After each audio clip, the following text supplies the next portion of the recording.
कधीच नाही चुकणार तुमचे फेवरेट टीव्ही शोज झी5 सोबत, तेही एकदम फ्री।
कुठे नाही जाऊ शकत, इथे कुठे झोपू सांगा ना। माझा बेड सोडून मी तर कुठेही झोप।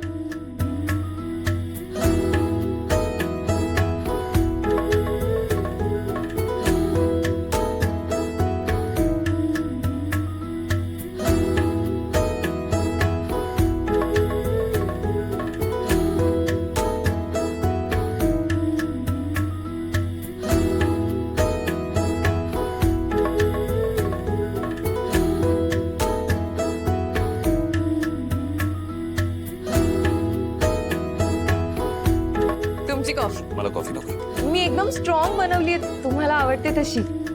मला ब्लॅक कॉफी प्यायचा मूड नाहीये।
श्वेता बेसावध कधी असणार आहे?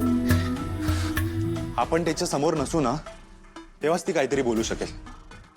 आपल्या समोर ती चुकून सुद्धा तोंड उघडणार नाही। यश, हा, मग आपल्याला जर श्वेता आणि तिची आई रूम मध्ये एकट्या असताना जे बोलतात ते रेकॉर्ड करता आलं तर? करेक्ट, पण नुसता आवाज नाही, तिचा चेहराही रेकॉर्ड करावा लागेल। नाहीतर आवाज खोटा बनवलाय असं म्हणायलाही ती कमी करणार नाही।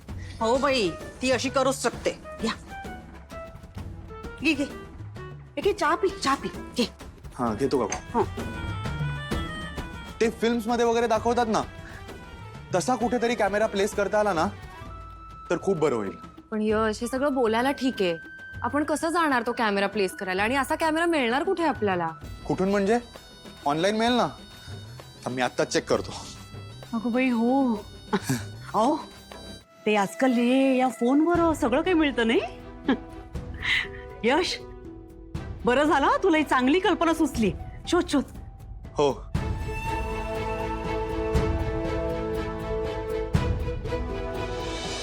येस, मिळाला कॅमेरा। कर कर, ऑर्डर कर। कॅमेरा तर अवेलेबल आहे, पण डिलिव्हरी 3 दिवसाने होणार आहे। अगं बाई,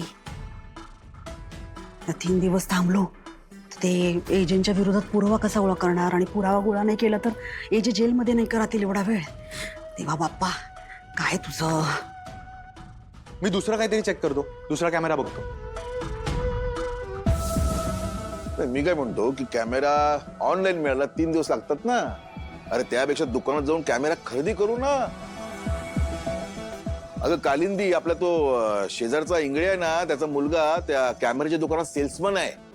हो, पण त्याचं काय. तर त्याचं काय काय आहे, तो सगळी माहिती देईल आपल्याला. कुठला कॅमेरा लागतो, तो कुठे प्लेस करायचा, कशा पद्धतीने करायचं, सगळं सांगेल आपल्याला तो. काका करेक्ट बोललात तुम्ही. आपला हा प्लॅन सक्सेसफुल व्हायला काही हरकत नाही. हो.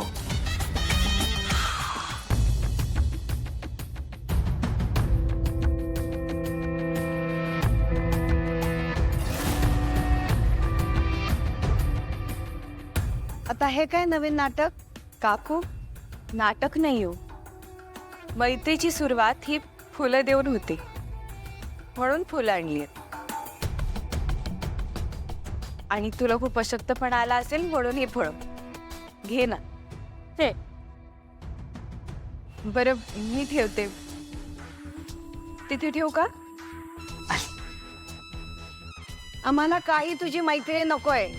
मागच्या वेळी सुद्धा असंच गोड गोड बोलली होतीस आणि मग आमच्या पाठीत खंजीर खुपसला होतास. काकू, आता किती दिवस मागचं सगळं लक्षात ठेवणार आहात? मी तर ठरवलंय तुमच्याशी अजिबात भांडायचं नाही, आणि प्लीज तुम्ही सुद्धा आता माझ्याशी भांडू नका. का लिहिस तू इथे? मी ना काल रात्री खूप विचार केला.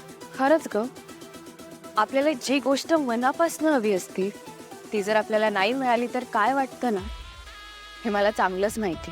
आता मुद्द्याचं बोल. श्वेता, प्लीज एजंट विरोधातली तक्रार मागे घे. जमणार नाही. अगं माझं पूर्ण बोलणं ऐकून तरी घे. हे बघ, तू जर कंप्लेंट मागे घेतलीस ना तर मी तुला काय हवंय ते देईन. तू काय देणार आहेस आम्हाला? नीला अभिराम जहागीरदारी. एजंटची बायको आहे मी, जहागीरदारांची सून आहे. माझ्यासाठी काहीच अशक्य नाहीये. मी तुम्हाला काहीही देऊ शकते, फक्त त्याच्या बदल्यात माझ्या नवऱ्या विरोधातली कंप्लेंट मागे घ्या. मी जे मागीन ते देशील तू मला? शब्द आहे माझा. ठीक आहे, मग माझं आणि एजंटचं लग्न लावून दे.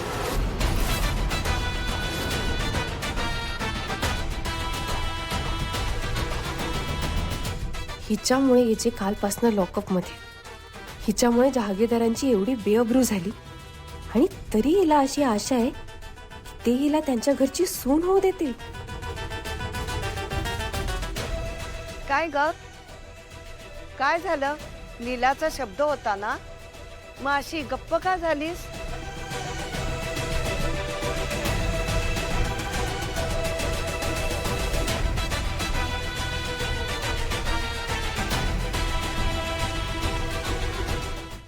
झी5 ॲप डाउनलोड करा आणि पहा सर्व एपिसोड्स एकदम फ्री.